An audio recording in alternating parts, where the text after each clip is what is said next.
Welcome back to our channel. So Gen Z second plan of action ప్రకటించింది. So ప్రతి రాష్ట్ర ప్రభుత్వాలు కూడా ఇప్పుడు అలర్ట్ అయ్యే పరిస్థితి జెన్జీ తీసుకొచ్చింది. ఇప్పుడు ఇదే ఇష్యూ పైన మనం మాట్లాడదాం.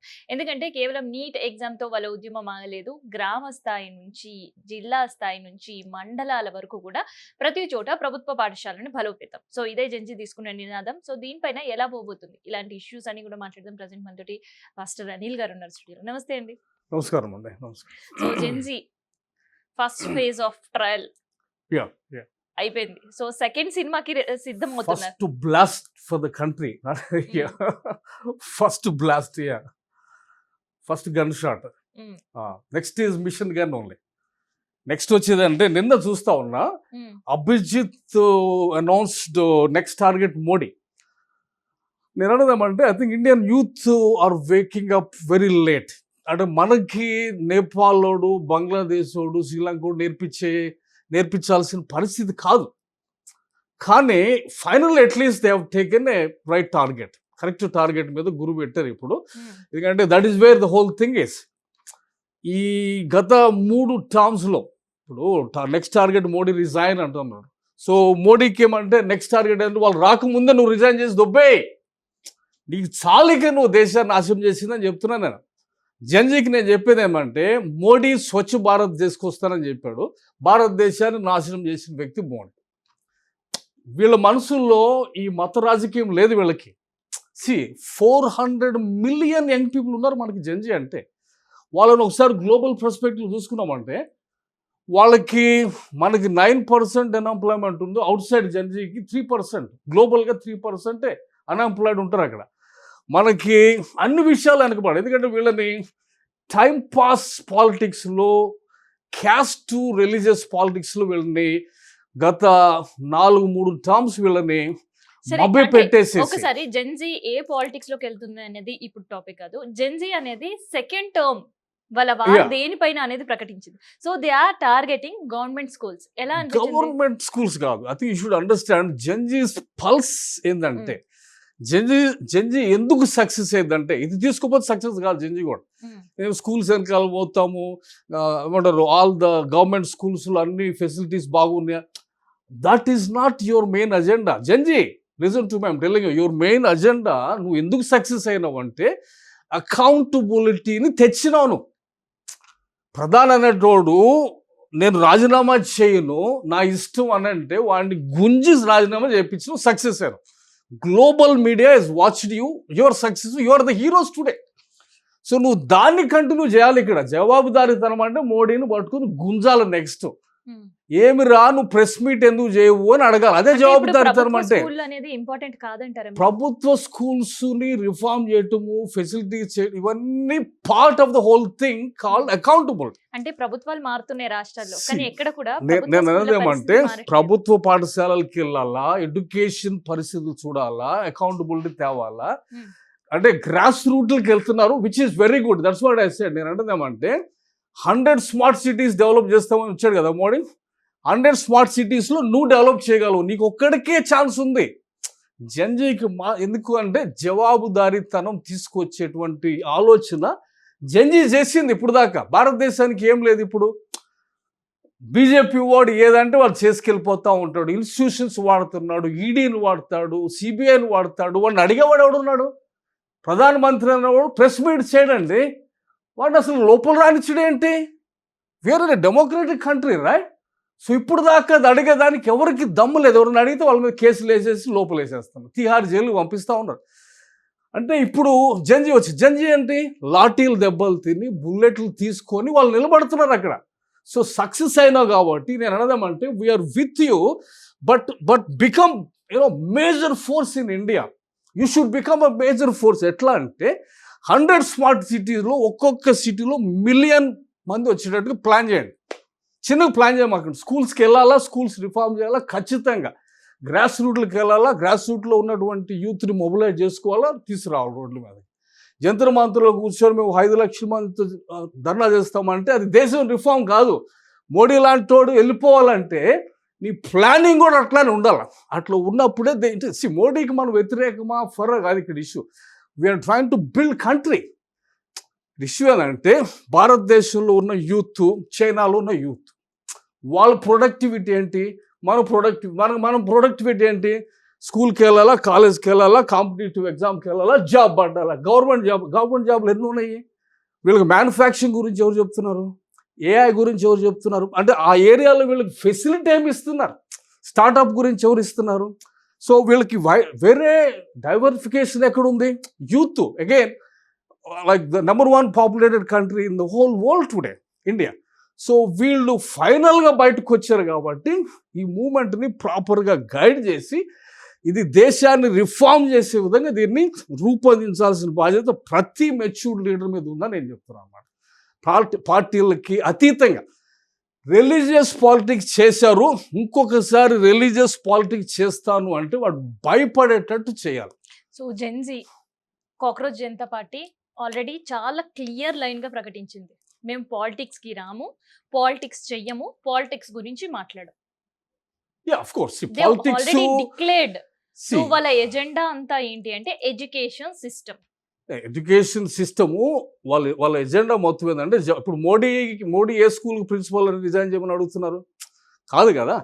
Modi is the not asking the Modi to resign. Modi next target, వాళ్ళు మోడీని టార్గెట్ చేయలేదు and no politics they are going. వాళ్ళు చాలా క్లారిటీగా, చాలా క్లియర్ గా వాళ్ళు డిక్లేర్ చేశారు. నెక్స్ట్ టార్గెట్ డిక్లేర్డ్ ఏంటి అంటే, వాళ్ళు డిక్లేర్ చేసింది ఏంటంటే ప్రభుత్వ స్కూళ్ళ బలోపేతం. సో అక్కడ ప్రభుత్వ స్కూల్లో చేంజ్ రాకపోతే ఆ రాష్ట్ర ప్రభుత్వాల పైన మేము పడతాము అనేది. నేను అన్నది ఏమంటే, if the Gen Z doesn't take up what they started, ఇప్పుడు దట్ పర్సన్ సోషల్ యాక్టివిటీస్ వచ్చి అన్ని రోజులు ఫాస్టింగ్ చేశాడు, ఫాస్ట్ అంటూ డెత్ చేశాడు, 26 days అంటూ అన్నాడు అతను.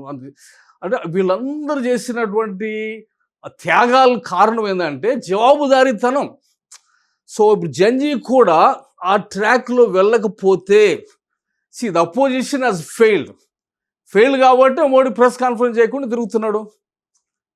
నేను అన్నది ఏమంటే, we are not for, that's what I'm saying, they train to be neutral right now, they train to be neutral పొలిటికల్గా మేము. బట్ వాళ్ళ టార్గెట్ అంతా ఏంటంటే జవాబుదారీతనము. నేను అన్నది ఏమంటే, మోడీ అకౌంటబిలిటీ ఎగ్గొడితే మోడీని పట్టుకోవాలి. ఇప్పుడు వాళ్ళు డిక్లేర్ చేసేదానికి మీరు అనేదానికి అసలు సంబంధం ఏముంది? ఇక్కడ వాళ్ళు చెప్తున్నారు ఏంటంటే, రాష్ట్ర ప్రభుత్వాలని టార్గెట్ చేస్తూ జెన్జీ ఇప్పుడు ఒక కొత్త యాక్షన్ ప్లాన్ చేసింది. రాష్ట్ర ప్రభుత్వాలను టార్గెట్ చేసేటప్పుడు పిఎం కి ఏం సంబంధం ఇక్కడ? వాళ్ళ టార్గెట్ నిన్న క్లియర్ స్టేట్మెంట్ ఏంటంటే, next target Modi resign.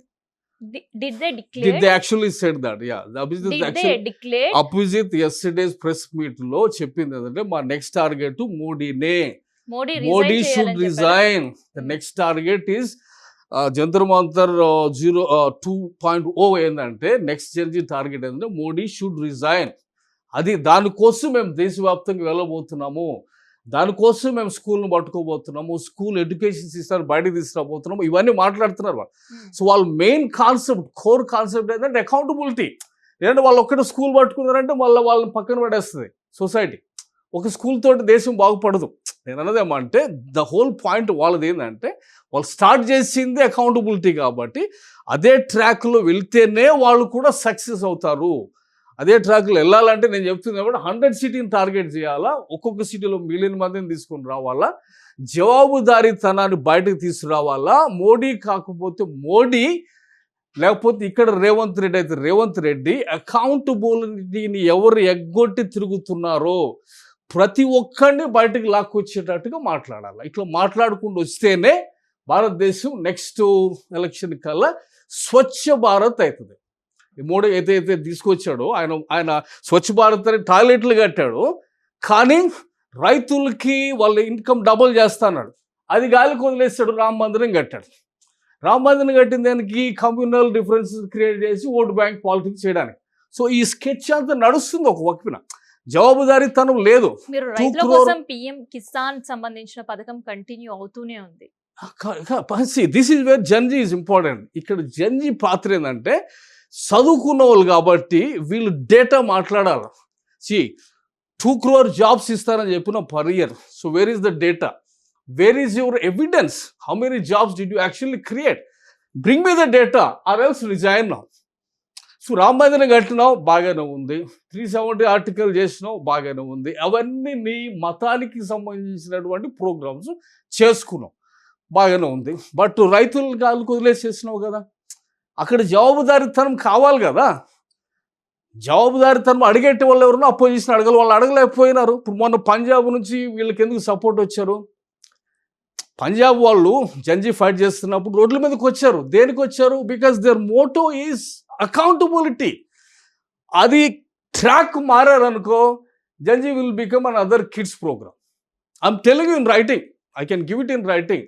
If you don't stand on your pillar which is accountability, you will become another silly protest. అంతే. భారతదేశంలో మిస్ అవుతుంది ఏంటంటే అకౌంటబిలిటీ. ఇన్స్టిట్యూషన్లు అన్నిటినీ జవాబుదారీతనం లేకుండా వాడేశారు వీళ్ళు. అపోజిషన్ వాళ్ళు నోరు తెరిస్తే వాళ్ళు గొంతు నొక్కడానికి అన్ని ఇన్స్టిట్యూషన్ వాడేశారు. ఇప్పుడు మాట్లాడాల్సింది ఏమంటే అకౌంటబిలిటీ. సుప్రీంకోర్టులో ఎంతమంది జడ్జెస్ ఉన్నారు, వాళ్ళ అపాయింట్మెంట్ ఎట్లా జరుగుతుంది? అకౌంటబిలిటీ తీయాలి. రైతులకి ఏమంటారు డబుల్ ఇన్కమ్ చేస్తా అని చెప్పినారు 2022 కల్లా. How many farmers are there in the country, how many suicides happened in the country? వాళ్ళ ఇన్కమ్ డబుల్ అయ్యిందా? నీ స్టేటస్టిక్స్ ఏంటి? స్టేటస్టిక్స్తో నువ్వు మాట్లాడాలి. ఇది జంజీ పట్టుకోవాల్సిన అంశాలు. 2 కోట్ల జాబ్స్ ఇస్తానని చెప్పినావు. ఎన్ని సంవత్సరాలైంది? What is your data?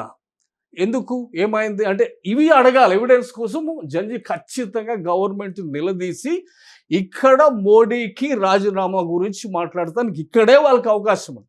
ఎందుకంటే ఎలక్షన్ ప్రామిసెస్లో చాలా ఏరియాలో అందరూ ఫెయిల్ అవుతున్నారు. అడిగేటి వాళ్ళు లేరు ఇక్కడ. స్టేట్ గవర్నమెంట్లో ఏమవుతుంది? ఇది కూడా లెక్క తీయాలి. ఒక పార్టీకి, ఒక పొలిటికల్ పార్టీకి అలయన్స్ కాయకుండా, కొంగు కాయకుండా మీకున్నటువంటి శక్తి ఏంటంటే 400 మిలియన్ ఉన్నారు కాబట్టి, ఒక లాఠీతో కొట్టినా మీరు తీసుకోగలరు కాబట్టి రండి బయటకు, ఏం కాదు. వచ్చి జవాబుదారీతనాన్ని కానీ నువ్వు బయటకు తీసుకొస్తే అయితే ఈ జెన్జీ యుద్ధం కావచ్చు, లేదంటే ప్రొటెస్ట్ కావచ్చు, చూస్తే ఒక ఢిల్లీ జంతర్ మంతర్ దగ్గరే ఆగిపోయింది. రాష్ట్రాల్లో జెన్జీ ఉన్నాయి, ఎవరు ఎక్కడ బయటికి రాని పరిస్థితి ఎందుకు? So that's where they want to go to the schools. Grass రూట్కి వెళ్ళిపోవాలా. విలేజెస్లో గవర్నమెంట్ స్కూల్స్ కండిషన్ ఏంటి, అక్కడ ఉన్నటువంటి వాటర్ పరిస్థితి ఏంటి, అన్నీ టాయిలెట్స్ ఉన్నాయా, ఇవన్నీ అంటే అక్కడ నుంచి రిఫార్మ్, అక్కడ నుంచి స్టార్ట్ కావాలని గ్రాస్ రూట్కి వెళ్ళాలని they have taken that path which is very very good. అది but that is just part of their entire agenda. Programme గురించి అడగట్లేదు. వాట్ ఐఎమ్ ఆస్కింగ్ ఎగ్జాక్ట్లీ అంటే, జంజీ ఒక పిలుపునిస్తే జంతర్ మంతర్ దగ్గరికి మిగతా రాష్ట్రాల నుంచి కూడా వచ్చి అక్కడ ప్రొటెస్ట్ లో పాల్గొన్నారు. బట్ సేమ్ ఇష్యూలో why the Telangana gen Z is not coming out? Why they are not protesting? Why they are not asking anything to the government? That's what I think. ఇక్కడ లోకల్ లీడర్షిప్ రావాల్సి ఉంది. తెలంగాణలో జంజీకి స్ట్రాంగ్ లీడర్షిప్ రావాలి. I think across country రావాలి. I think తమిళనాడులో they have a very strong presence. So అది I'm sure, I think next 2.0 వచ్చే టైంకల్లా ఐ థింక్ తెలంగాణలో ఒక స్ట్రాంగ్ లీడర్షిప్ వస్తుంది ఖచ్చితంగా. ఎందుకంటే I think it's going to be a very big thing కాబట్టి ఖచ్చితంగా జంజీ నెక్స్ట్ ఏం చేస్తారు, ఏం చేయబోతున్నారు అనే దాని గురించి ప్రపంచవ్యాప్తంగా ఉంది దీని గురించి చర్చ. Because everybody is looking at India. ఇక్కడ అంటే మన పొటెన్షియల్ ఇక్కడ నాశనం అవుతుంది కాబట్టి. Who are the smartest people? ఇక్కడ జెన్జీ ప్రొటెస్ట్ లో నార్త్ అండ్ సౌత్ 2 వేరియేషన్స్ కనిపిస్తున్నాయి. అది ఉండకూడదు. Because you cannot have that. I think there should be unified fight. There should be committees, boards వీళ్ళంతా అపాయింట్ చేసుకోవాలి. అడ్మినిస్ట్రేషన్ బయటికి రావాలి. I think Prakash Raju is there, I think very actively participating. But he's not a Gen-Z. He's not a Gen-Z, but there are people who are behind them, who are advising them, guiding them. I think that should become a next biggest political or reform movement for India. That should reform every other political party. నువ్వు ఎందుకు question చేయలేదు అని చెప్పి opposition అడగాలి. నువ్వెందుకు జవాబుదారీతనం ఎగ్గొడుతున్నావు అని చెప్పి రూలింగ్లో ఉన్న వాళ్ళని మన యూత్ ప్రశ్నించేటువంటి time. I think that is where we are right now అనమాట. Thank you. Okay, right. Thank you so much.